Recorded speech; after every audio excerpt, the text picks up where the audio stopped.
The next station stop is Garsdale. If one thing makes the Settle-Carlisle line special, it's the view from the window.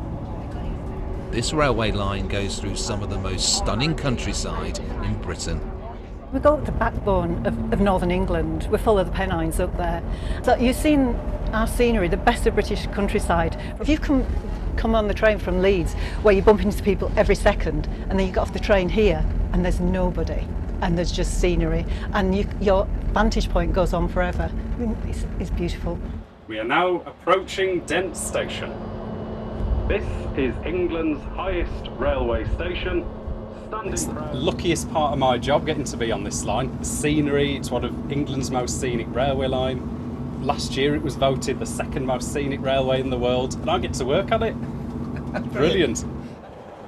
Back in the 1980s, there was a proposal to close the line, but thousands of people and one dog objected. There's now a statue of Russup the Border Collie, who signed the petition with his paw. The route was saved. The most famous landmark along the line is the Ribblehead Viaduct. Finished in 1874, it stands as a remote testimony to hard manual labour. It's over 100 foot tall, that's how tall it is, and without it, of course, the line wouldn't be complete.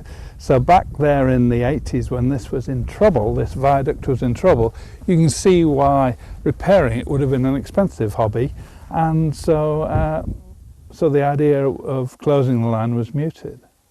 Because of primarily because of the cost of getting this right again. Oh, quite, yes. Yeah, it must have been horrendous. For so many people involved with the line, it's personal. My dad was a driver on the line, and we used to come on holiday to Dentdale in our caravan, and as my dad were working, he'd go past, we'd stand in the fields with our tea towels giving him a wave, and he'd toot his horn. But also because I met my husband who works on the line, he's a conductor for Northern, so we had our very own love story on the line, and we got married in September, so it's got lots of precious memories. Wow. Nowadays, many people come to just travel up and down to see the countryside. This is the Malastang Valley that we're travelling down through. It's one of the most remote areas of the country. There's even volunteer guides on some trains to give a bit of background. It's so beautiful, vast beyond anything I could imagine, and we've come from a country that's very large geography-wise, so to come to the Dales and see the vastness of it was just spectacular.